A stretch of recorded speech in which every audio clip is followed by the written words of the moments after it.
کسی گاؤں میں ایک غریب مولوی رہتا تھا۔ وہ اس چھوٹے سے گاؤں کی اکلوتی مسجد کا امام تھا اور نماز کے علاوہ گاؤں کے بچوں کو قرآن بھی پڑھاتا تھا، جبکہ اس کی بیوی گاؤں کی بچیوں کو مدرسہ پڑھاتی تھی، جس سے ان کا گزر بسر ہو جاتا تھا۔ ان کی ایک ہی بیٹی تھی جو کہ بہت خوبصورت تھی۔ اس کی خوبصورتی کے چرچے دور دور تک پھیلے ہوئے تھے، اور یہی بات گاؤں کے چودھری صاحب کے بیٹے تک بھی پہنچ گئی۔ اس نے موقع کی تلاش شروع کر دی کہ کسی طرح ایک بار اس حسین لڑکی کو دیکھ لے، آخر وہ ہے کیا بلا۔ ایک دن وہ مولوی صاحب کے گھر چلا گیا کہ کچھ نیاز وغیرہ دینے کے بہانے مولوی کی بیٹی کا دیدار ہو جائے گا، اور اس طرح وہ اپنے مقصد میں کامیاب ہو گیا۔ جب امام صاحب مسجد میں نماز پڑھا رہے تھے تو اس نے دروازے پر دستک دی اور مولوی کی بیٹی کی آواز آئی، کون؟ اس نے کہا کہ اس کے پاس کچھ سامان ہے جو چودھری صاحب نے بھیجا ہے، وہ لے لیں۔ لڑکی نے کہا کہ آپ دروازے میں رکھ دیں، میں اٹھا لوں گی۔ اس نے سامان رکھا اور وہیں انتظار کرنے لگا۔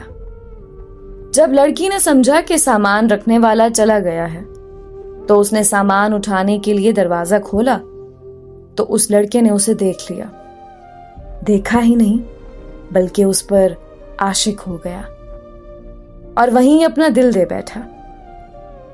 لڑکا گھر آیا اور ضد پکڑ لی کہ اس نے شادی کرنی ہے تو مولوی کی بیٹی سے ہی کرنی ہے۔ چودھری صاحب اس رشتے کے حق میں نہیں تھے۔ انہوں نے بیٹے سے کہا کہ میں جا کر مولوی صاحب سے بات کرتا ہوں۔ چودھری صاحب آئے اور مولوی سے کہا کہ میرا بیٹا شراب پیتا ہے، جوا کھیلتا ہے اور ہر برائی ہے اس میں اپنے بیٹے کے لیے آپ کی بیٹی کا رشتہ مانگنے آیا ہوں۔ اگر آپ انکار کریں گے تو میں ہنسی خوشی چلا جاؤں گا، یہ نہ سوچنا کہ میری ناراضگی آپ کی زندگی میں کوئی خلل ڈالے گی۔ اب ظاہر سی بات ہے مولوی صاحب نے انکار ہی کرنا تھا۔ چودھری صاحب گھر گئے اور بیٹے سے کہا کہ مولوی نے انکار کر دیا ہے اور اب دوبارہ کبھی اس کی گلی میں نظر نہ آنا۔ لیکن لڑکے کو بہت غصہ آیا۔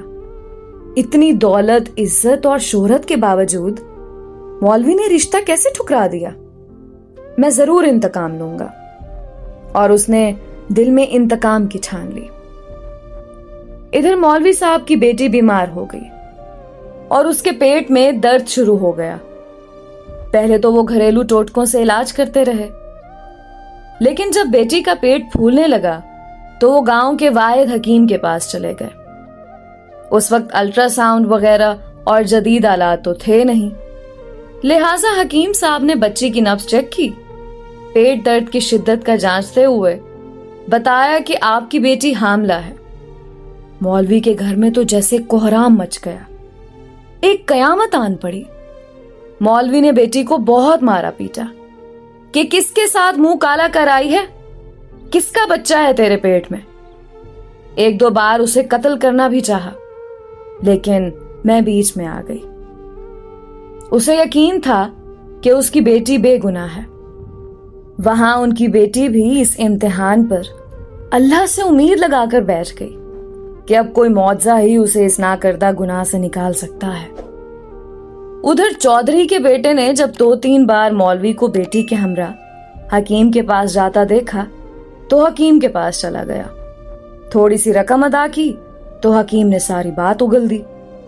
چودھری کا بیٹا واپس آیا اور گاؤں کے میراثی کو کچھ رقم دے کر سارے گاؤں میں اعلان کروا دیا کہ مولوی کی بیٹی بغیر نکاح کے حاملہ ہو گئی ہے۔ گاؤں کی عورتیں مولوی کے گھر آنے لگیں اور پوچھنے لگیں کہ ایسا کیا ہو گیا ہے کہ بیٹی کو یہ گناہ کرنا پڑا، اس کی شادی کیوں نہ کروا دی، کس کے ساتھ منہ کالا کیا۔ غرض جتنے منہ اتنی باتیں۔ گاؤں کی پنچایت نے مولوی صاحب سے امامت واپس لے لی اور انہیں 1 ماہ کا وقت دے دیا کہ وہ اپنی رہائش کا بندوبست کسی اور گاؤں میں کر لیں۔ گاؤں والوں نے بھی اپنی بچیوں کو مولوی کی بیوی کے پاس بھیجنا چھوڑ دیا۔ ہر طرف سے